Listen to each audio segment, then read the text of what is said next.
C'est vraiment quelque chose d'expérimental.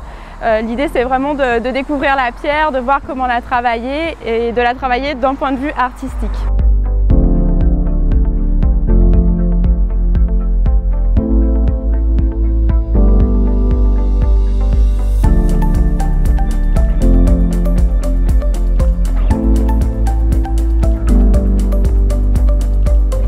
Les sculptures qui sont en train de se faire en ce moment vont rester dans le jardin de Zevallos dans le cadre du futur site de Zevallos qui sera restauré et qui sera scénographié, muséographié et qui sera ouvert au grand public à partir de 2024.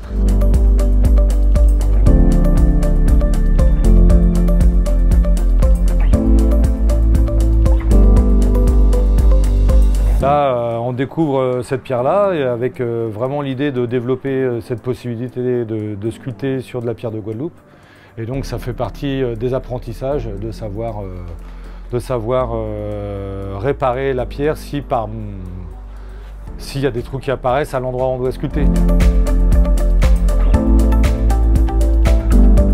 Il faut savoir que l'église du Moule a été faite en pierre taillée, des pierres d'ici. La maison Zevallos, il y a aussi des pierres d'ici. En fait, il y a pas mal de vieux bâtiments qui étaient faits, qui étaient construits avec ce que les gens avaient sous les pieds, et donc de la pierre de Guadeloupe. Donc de redévelopper, réutiliser ces matériaux qui sont sur place. Donc il n'y a pas au niveau du coût écologique de tels matériaux, c'est très réduit au niveau de l'impact environnemental. Donc ça a vraiment du sens. Et ça permet aussi de mettre des choses dans l'espace public. C'est pas fragile, ça peut être disposé de manière simple et très accessible en fait.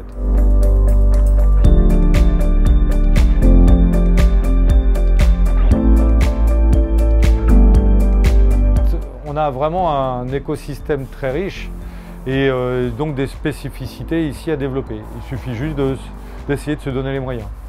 Et cette résidence, c'est aussi un moyen pour développer, donner des outils à nous sculpteurs ici de développer cette filière. Le matériel qu'on a acheté pour la résidence, on va pouvoir le louer à petits coûts, avoir du matériel professionnel pour continuer ici à la taille en attendant la prochaine résidence.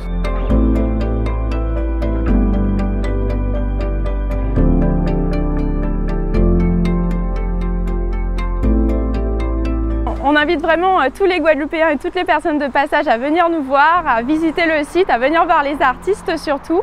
Et c'est du 26 novembre au 18 décembre.